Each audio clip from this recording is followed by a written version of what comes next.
இது மகிமை நேரம். கர்த்தரும் இரட்சகருமாகிய இயேசு கிறிஸ்துவின் ஈடு இணைச்ச இன்ப நாமத்தினாலே மகிமை டிவி நேயர்களை அன்புடன் வாழ்த்துகிறேன். மகிமை நேர நிகழ்ச்சியின் வாயிலாக உங்களை மறுபடியுமாக சந்திப்பதிலே மிகுந்த மகிழ்ச்சி அடைகிறேன். தொடர்ந்து இந்த மாதத்திலும் கூட சிந்திக்கும்படியாக ஆண்டவர் சமூகத்திலே காத்திருந்த போது ஆண்டவர் என்னோடு பேசின தலைப்பு பிரிவினைகள் வேண்டாம். அதற்கு ஆதாரமாக லூக்கா 12ஆம் அதிகாரம் 51ஆம் வசனம், நான் பூமியிலே சமாதானத்தை உண்டாக்க வந்தேன் என்று நினைத்தீர்களோ, சமாதானத்தை அல்ல பிரிவினையே உண்டாக்க வந்தேன் என்று உங்களுக்கு சொல்லுகிறேன்.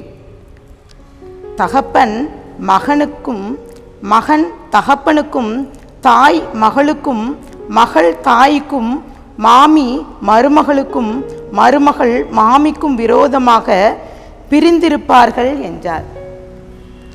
லூக்கா 12ஆம் அதிகாரத்திலே ஆண்டவராகிய இயேசு கிறிஸ்து இவ்வாறாக சொல்கிறார், பிரிவினையை உண்டாக்கவே வந்தேன் என்று சொல். ஆனாலும் இந்த உலகத்திலே இந்த பிரிவை நினைத்து சில நேரங்களிலே நாம் வேதனைப்படுகிறோம். நாம் ஒன்று நன்கு அறிந்து கொள்ள வேண்டும். இந்த உலகத்திலே மிக பெரிய பொக்கிஷம் என்ன தெரியுமா? பொண்ணோ பொருளோ பதவியோ அதல்ல, நம்மோடு கடைசி வரைக்கும் வருகின்ற ஒரு நல்ல உறவு. இந்த உலகத்திலே 3 விதமான மனிதர்கள் இருக்கிறார்கள். ஒன்று நண்பர்கள், இரண்டாவது எதிரிகள், மூன்றாவது துரோகிகள். இப்போது இந்த 3 மனிதர்களையும் நீங்க கவனித்து பாருங்க. நண்பர்கள் என்ன செய்வார்கள்? நம்மை நேசிப்பார்கள். எதிரிகள் தூரத்தில் இருந்து நம்மை எதிர்த்து நிற்பார்கள். ஆனால் துரோகிகள்னு ஒருவர் இருக்கிறார்கள். அவர்கள் நாம் கூட இருந்தே நம்மை வீழ்த்துவார்கள். இப்போது இந்த மனிதர்களை நாம் தேடுகிறோம். அவர்கள்தான் நண்பர்கள், அவர்கள்தான் எதிரி, இவர்கள்தான் துரோகி என்று சொல்கிறோம். இவர்கள்லாம் எங்கே இருக்கிறார்கள்? நமக்குள்ளே தான் இருக்கிறார்கள். சில வேளையிலே சிலருடைய பார்வையிலே நாம் நண்பர்களாக இருக்கிறோம், சிலருடைய பார்வையிலே நாம் எதிரியாக இருக்கிறோம், சிலருடைய பார்வையிலே துரோகிகளாக இருக்கிறோம் என்பதை முதலாவது நாம் அறிந்து கொள்ள வேண்டும். 3 வகையான உறவுகள் நம்மோடு உறவாடி கொண்டிருக்கிறது. அதாவது காரணத்துக்காக பழகின்ற உறவு, இரண்டாவது காலத்திற்கேற்ப பழகுகின்ற உறவுகள், காலம் முழுவதும் கை கொடுக்கும் உறவுகள். 3 விதமான உறவுகள். அதிலே நாம் எப்படி இருக்கிறோம்? நாம் பிறருடைய பார்வையிலே எப்படி இருக்கிறோம்?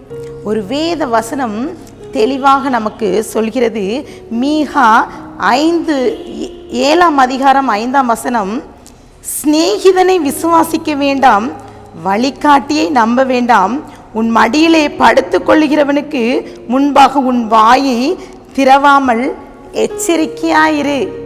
வசனம் சொல்கிறது. அப்போ யாரையும் நீங்க நம்பாதீங்க.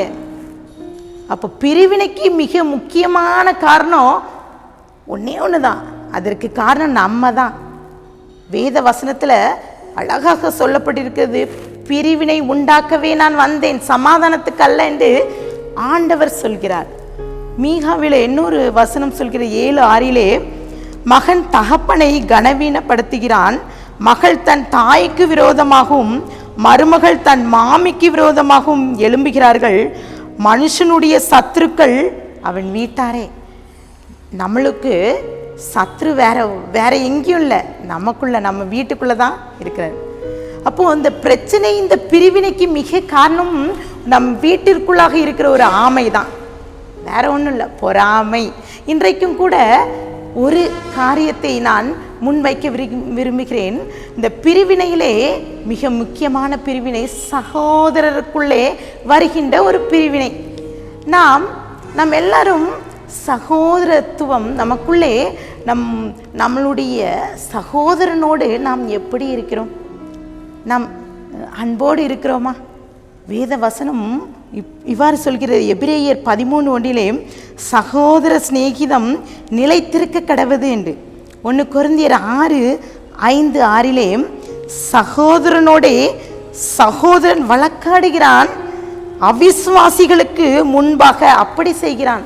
வழக்காடுறான், சகோதரனோடே ஒரு வழக்காடுதல்.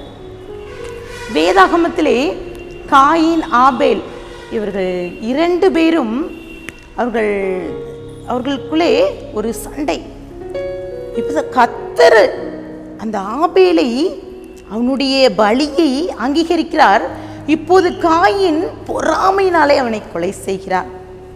இன்னும் ஆபிரகாம் கூட லோத் அவங்களுடைய மந்தை மேய்ப்பருக்குள்ளே தர்க்கம் ஏற்படுகிறது. அப்போ ஆபிரகாம் சொல்கிறான், 2 பேரும் சகோதரர்கள். அவர் சொல்கிறான், உனக்கு பிடிச்ச இடத்துக்கு நீ போப்பாண்டு பொறுமையா.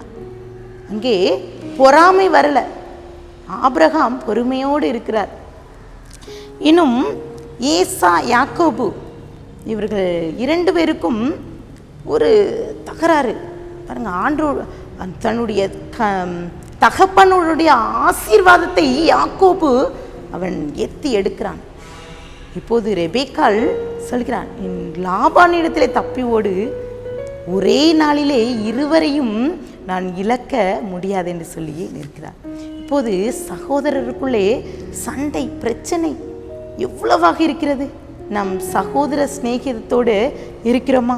வேதாகமத்திலே அநேக இடங்களிலே சகோதரர்களை குறித்து குறிப்பிடப்பட்டிருக்கிறது, பிரிவினை குறித்து குறிக்கப்பட்டிருக்கிறது. நம்ம ஆலயத்துக்கு வருகிறோம், ஆலயத்திலே ஆண்டவருக்கு முன்பாக காணிக்கை செலுத்துகிறோம்.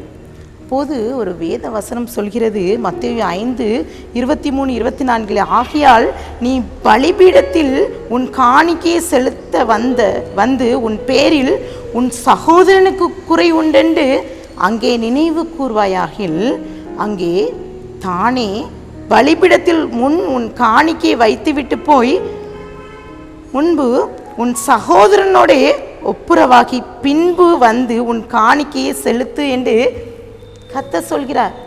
அப்போ நம்ம சகோதரனோடு பிரிவினை செய்து கொண்டு சண்டை போட்டுக்கொண்டு பொறாமை பட்டுக்கொண்டு நாம் ஆலயத்துக்கு வந்து காணிக்கை வைத்தால் கூட அதை ஆண்டவர் அங்கீகரிப்பதில்லை. நம்மளுடைய பகையை கொடுக்கும் இந்த பிரிவினையை நம் இந்த வேளையிலே ஆண்டவர் சமூகத்திலே ஒப்பு கொடுக்க வேண்டும். இந்த பிரிவினை வேண்டாம். ஒருவேளை சகோதர சகோதரிகள் இருக்கீங்க, ஒரு சாரியில் ஒற்றுமை இருக்கா? இல்லை நில பிரச்சனை காரணமே பொறாமை தான்.